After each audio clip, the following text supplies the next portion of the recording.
Hi, this is Gilbert Gottfried, and I'm here with my co-host Frank Santopadre, and this is Gilbert and Frank's amazing Colossal Obsessions with our engineer Frank Verderosa. And the sad news, Raybone was fished out of the Central Park Lake.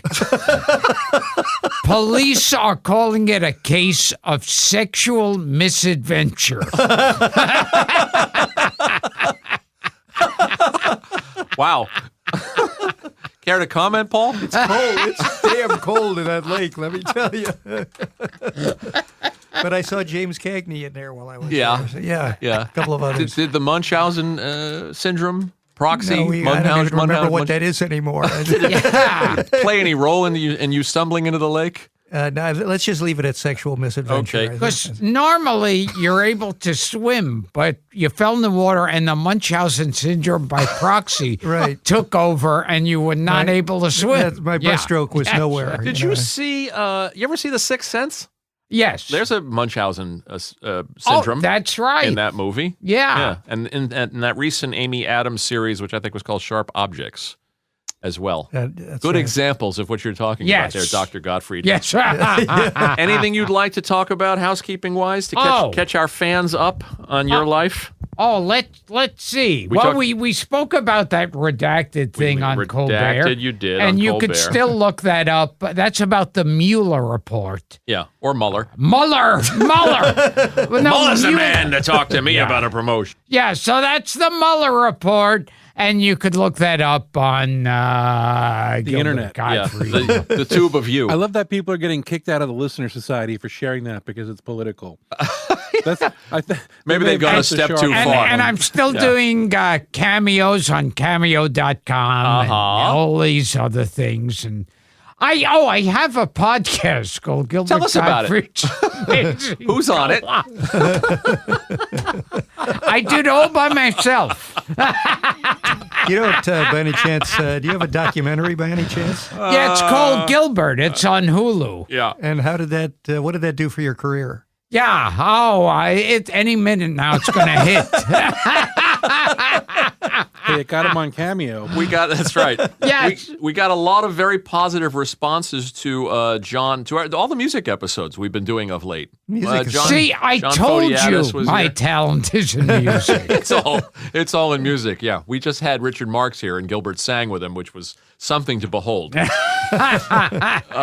a sport. That all these people are willing to do this. I know. To just embarrass themselves. I think they think, well, my life's over. Yeah. But we did a bunch of music minis, one with John about fictional pop bands, fictional rock bands of 60s television. We'd done the not the one-hit wonders, excuse me, the death songs of the 70s. Yes. People seem to respond better to those music episodes than anything else we do on a mini. What is that channel? It's like, I can't remember the name of it, but they play all old TV shows. Antenna or MeTV? No, it's in the regular Spectrum cable. Nick at Night?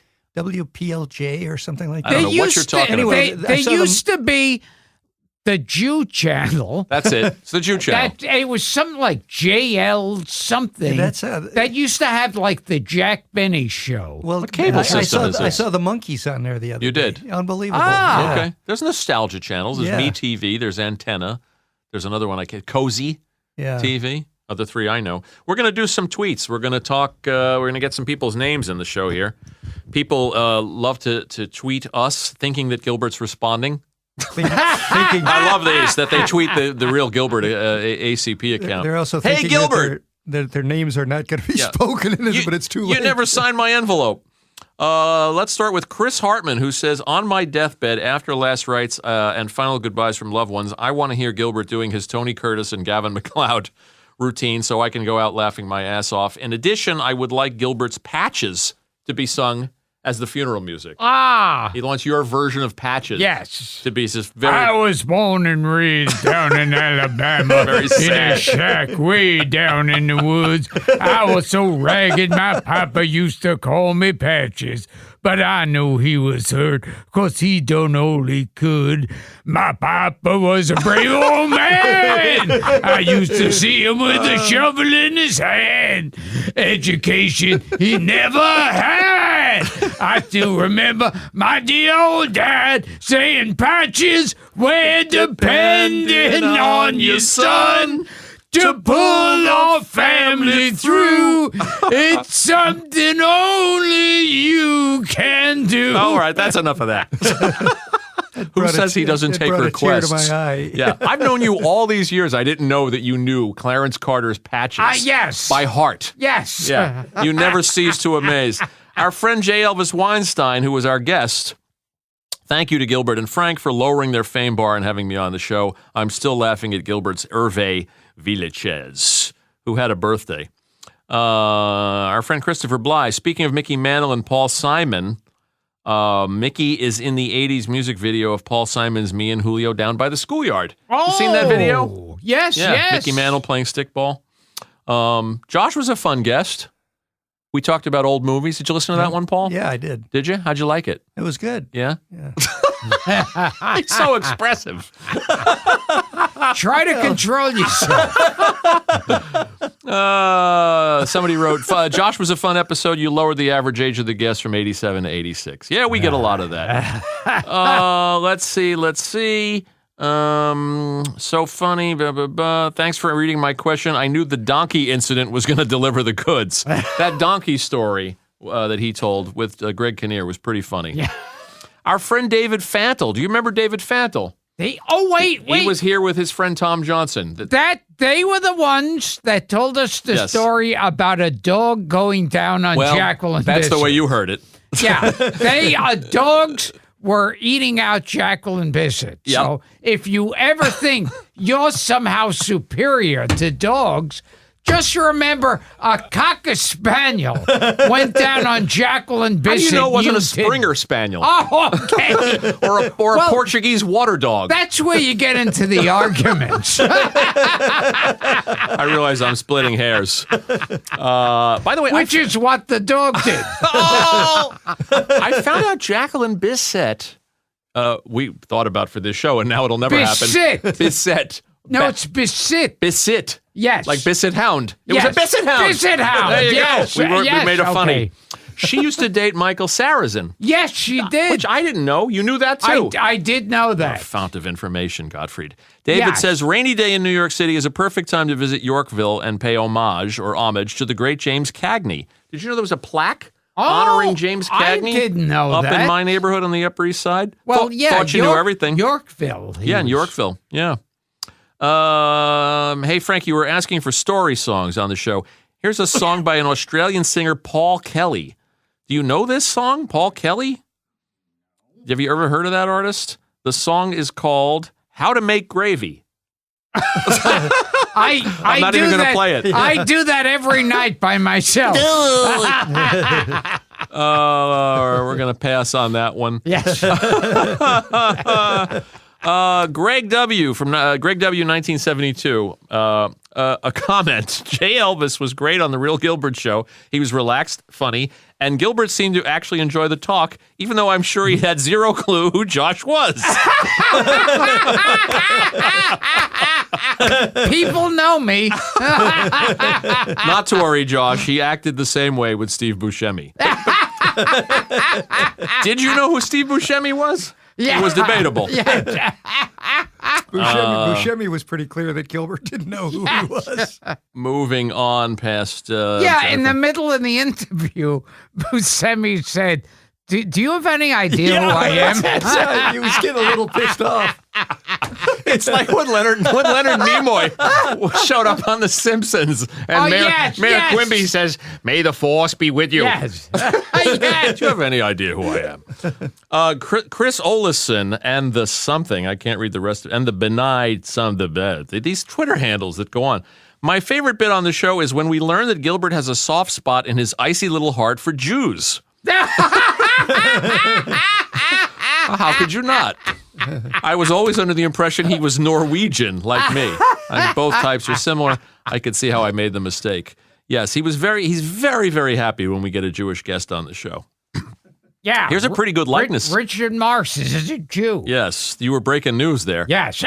The 6 days ago, I don't know what day that was, but it was the 76th anniversary of the birth of real Gilbert favorite, Hervé Villechaize. I guess you don't say it's somebody's birthday if they're dead. How does that work? No, it's still their bullshit. birthday. It's still their day of birth. I've but people on in, social media say happy birthday to Hervé Villechaize. Yeah. Even though you won't hear it or see it. Right. Well, if we brought a medium on, we could get to him, Yeah. Yes.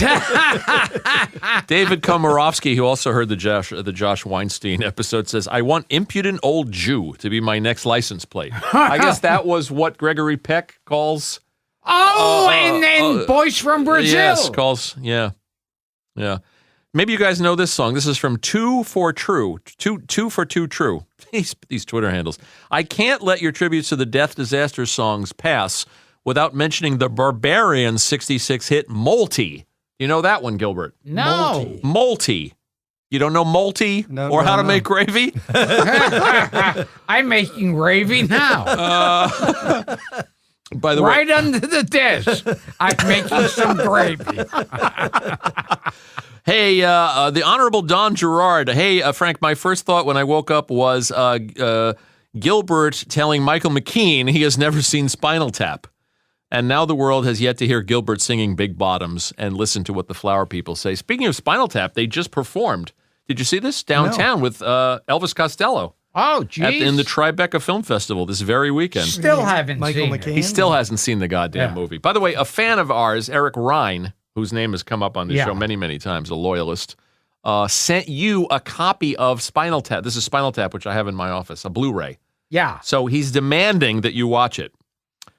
Tim Jackson, in case you guys missed this, Jack Nicholson turned 82. Jeez. How about that? You think he'd do the show if we asked him? Too soon. Yeah. Marshall N. Armentor. Wow, what an amazing ride through pop culture as usual. Maybe if we had Bruce Stern ask him. Ooh, there's a thought. See, every now and then I have one. Wow. Al Pacino just turned 79. Ooh. Maybe we should try to get... Al Pacino did Leonard's podcast. Yeah? He did Leonard Maltin's podcast. Oh, I'd love Although that's that. a respectful, reverential podcast. And this is an assault on a person's character. Ed Ward noted in the 80s Rolling Stone History of Rock that those Flying Saucer 45s were overripe for lawsuits. The record label held off because they knew a free promo when they saw it. Oh, he's referring to those Dickie Goodman novelty songs. Oh, yes. Where they would make fun of the singles that were on the charts, like Mr. Jaws. You know what that is? Raybone's staring at me the way a Weimaraner stares at their owner when you make a loud noise. It used to be these records would come out, and the guy would go, I'm a reporter, and a spaceship has just landed. Yes. And what do you have to say to Earthlings? And they play whatever. You know, who put the bop in the bop, chibop, chibop. They would use the songs of the day. This was on TV? No, these were singles. These were novelty records on the radio. They take snippets. And then they go, oh, you have something to ask the president, and what you have to ask. Queen Elizabeth is here, and what do you have to say? They'd play the bitches back.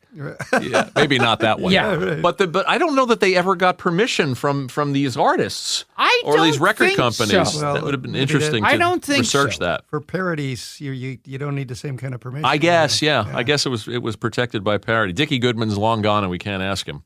There was also the novelty records like The Streak. Remember Ray Stevens? Oh, yeah. When streaking was big? That was a big one. Or and Convoy. Then there was novelty that record. one, We got a trucking convoy. Councilman or whoever, Everett Dirksen. Yes, I think he was a senator. I think he's. They had someone imitating him singing Wild Thing. Yeah, well, that was the guy that was on the show when we had Billy Saluga.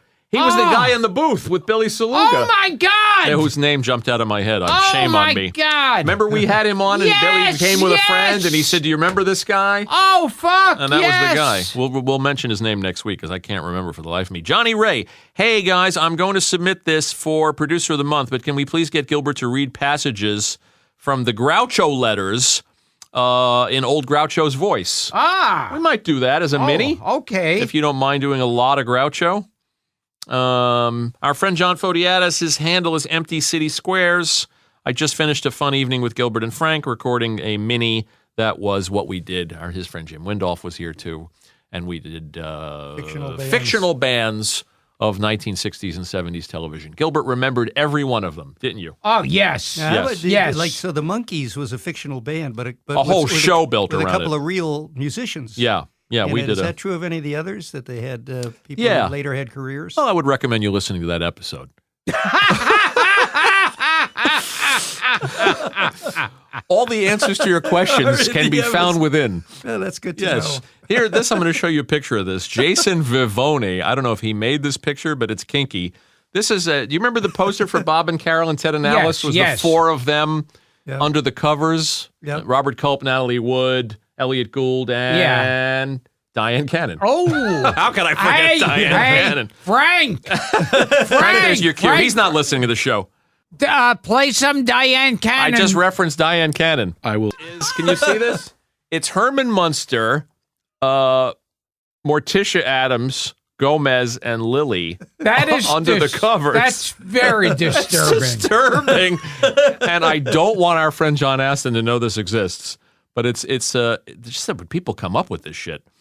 Richard Donner, former podcast guest, had a birthday. I don't remember his name. Someone came up to me after one of my gigs with a big poster he made up of me hugging Papillon Susu. Oh my God! Did you get to keep this poster, or is this something he uses for? Copy. I see. And it's the part of the movie where Papillon Susu lifts her skirt up in the back. Have we given up on Papillon Susu? Well, she lives in England. Yeah. It seems like it would be, if any of you know if Papillon Susu is going to be in the States, let us know. Our friend Jonathan Sloman, we have a couple of listeners in the UK. Yeah. Maybe there's somebody who can record Papillon if we can get to her. That was from Peter L. Brown, reminding us that Richard Donner had her birthday. Thank you, Peter. Sam Diaz. Guys, I'm listening to the old episodes, and Artie Lang, Bob Einstein, Larry Charles, Patton Oswalt, all great, so entertaining. I wish I knew some of the obscure movies and actors being referenced.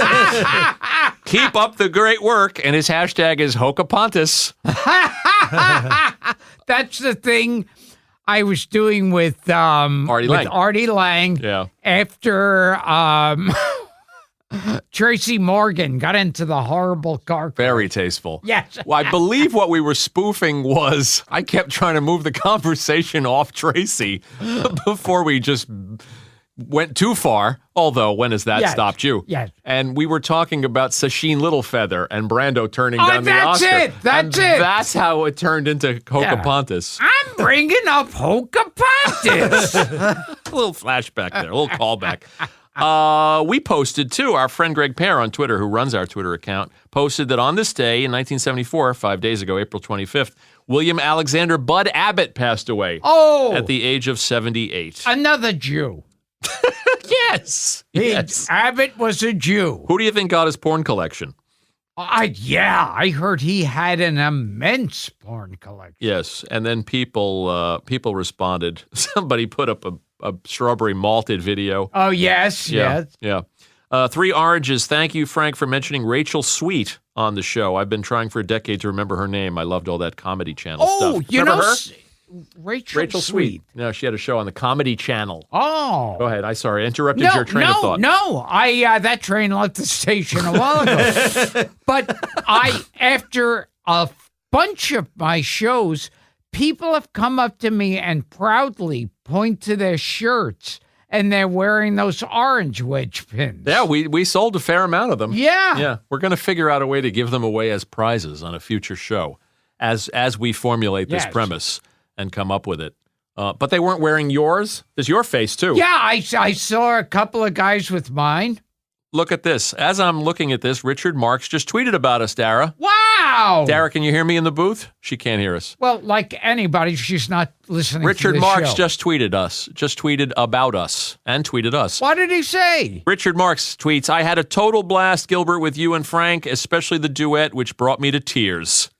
Yes, he's not kidding. Thank you, Richard. What a mensch. I sang a duet with Richard Marks. What a menschy guy. Yeah. You will all hear that.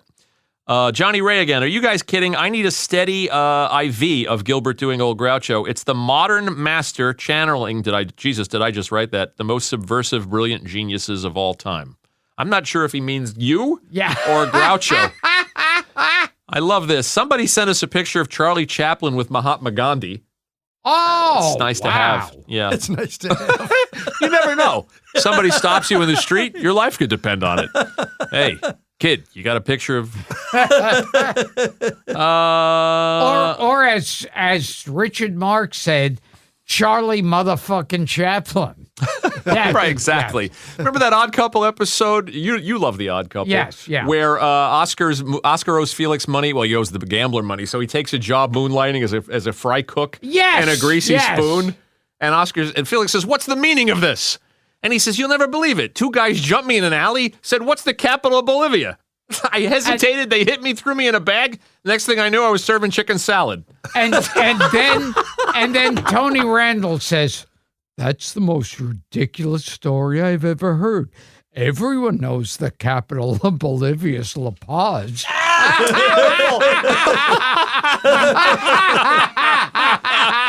I just high-fived him. We're sick individuals.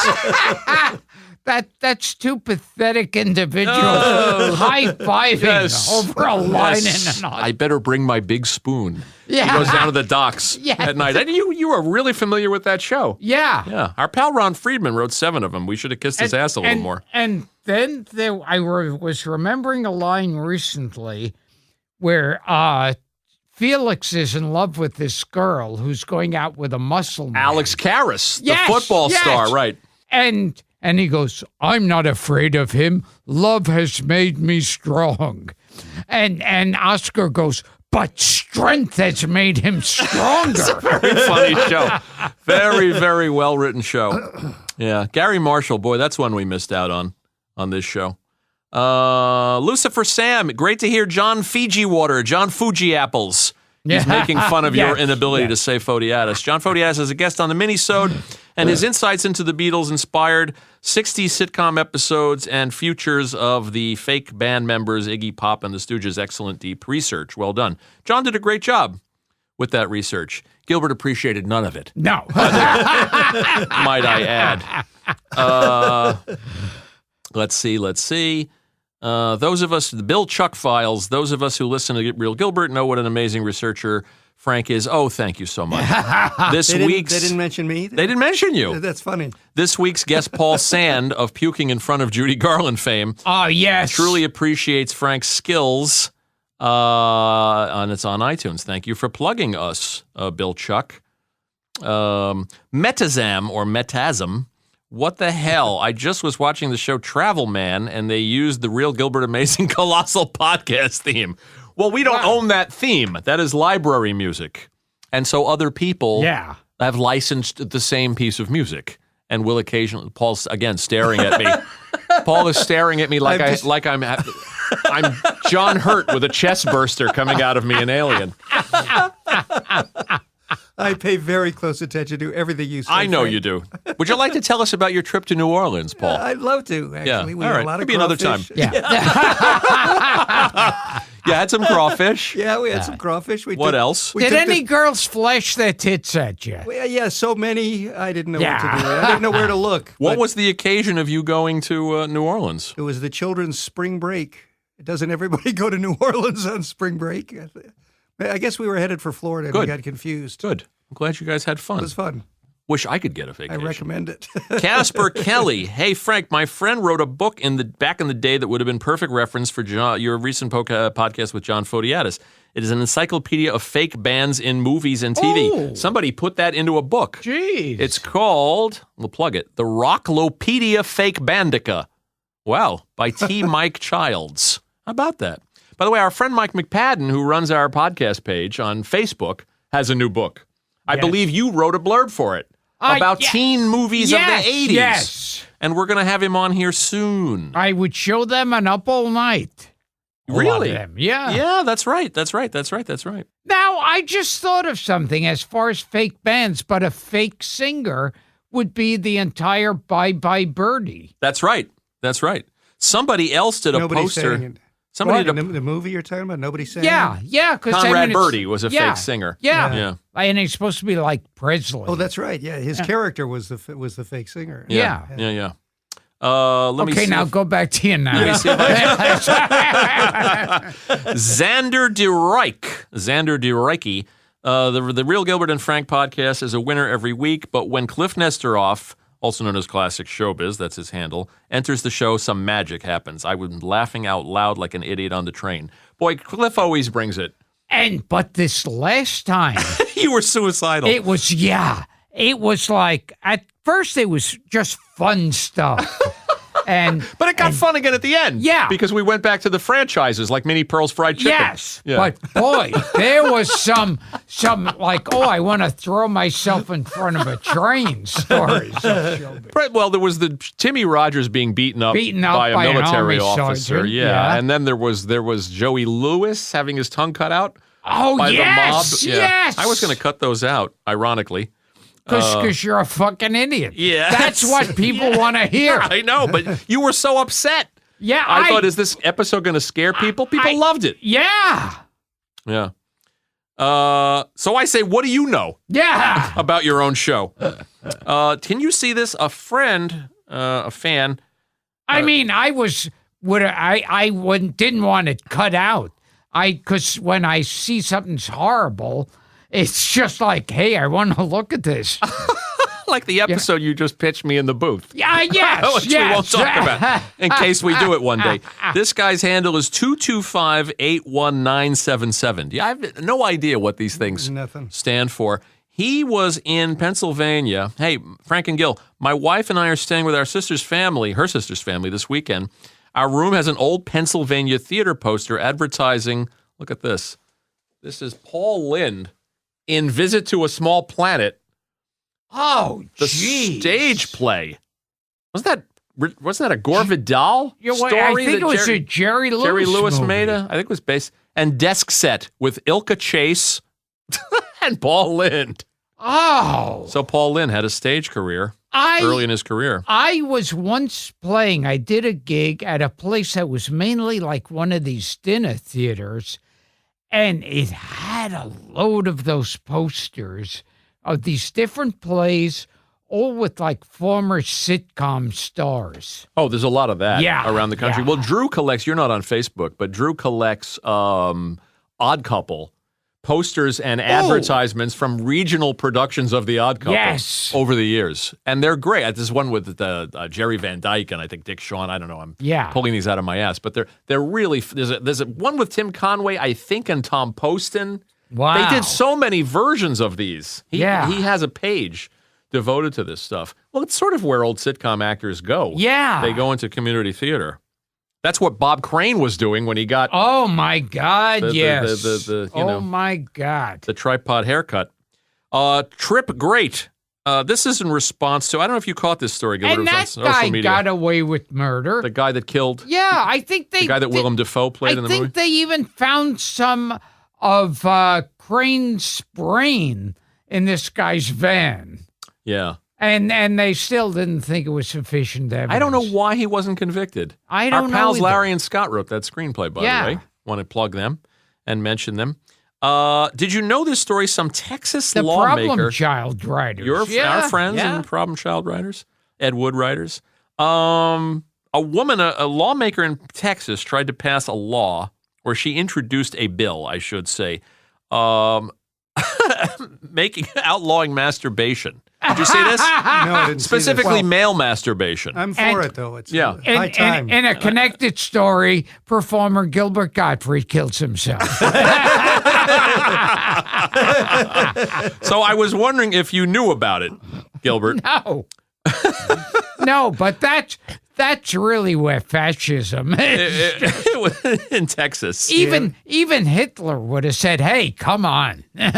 Better check and see if you have any gigs in Texas coming up soon. I got nothing else for you. One last one. Marx Brothers and Dolly's Giraffe, our friend Josh Frank, who was here. And I do want to talk before we go about our Marx Brothers panel. Yes. Which was a lot of fun. Oh, my God. And that happened by accident. We all started singing, I Must Be Going. Yeah. Yeah. Did you start singing first or Bill started singing first? I think Bill did. Oh, I don't know. Today was quite special. Go ahead. Then where I kept fucking up one of the lines and the closing when I was saying the good nights, and Bill said, "You learned how to talk from my father." Great. A great ad lib. A great ad lib. Josh Frank, who is our friend and was on that show and has the Giraffes on Horseback Salad book that he's out promoting. Today was quite special. My heart is full having shared a day with Bill Marx in Palm Springs. There you go. There's a picture of the boys. Oh, in geez. Palm Springs. And somebody on Facebook said, has an adopted son ever looked so much like a parent as Bill Marx? That is Look at weird. the resemblance That between is Bill weird. Marx and Harpo, and they're not blood. Very, very strange. Yeah. Anyway, one of the sweetest guys on the planet. Bill really is. We love Bill. And thank you to Josh and Robert Bader, really, for setting that up and getting us Bill. And we got an invitation to go to Palm Springs. Yes. And see Bill play the piano and go to Bill's house and look through all the Marx Brothers ephemera. So when you're in L.A., I'm going with you. Yeah. You want to get us out of here? Because I think Paul dozed off at the 12-minute mark. This has been Gilbert Gottfried. Fuck it all. I'm Gilbert Gottfried, and this has been my co-host Frank Santopadre, and this has been Gilbert and Frank's amazing colossal obsessions with the remains of Rayburn. I love that movie. Yeah. With Elizabeth Ashley and Monty Markham. The Remains of Raybone. That was great. Thank you, Paulie. My own bio. I think Francis let her. Excellent. God. Listen up, man.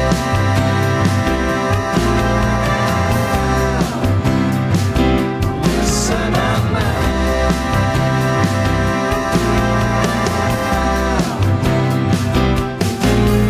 If you want to know about Papillon Susu or Lon Chaney Jr., it's something we're used to. Colossal obsessions, these things that we've studied, like why Groucho helped Chico, 'cause he needed the money. If you have a comment on Cesar Romero and those oranges thrown by those young caballeros, you can ask what you want, anything on our bids, but please keep it short, just like Harvey finishes. Listen up, man.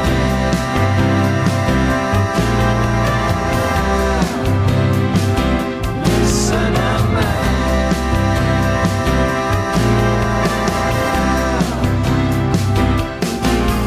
Yeah, well,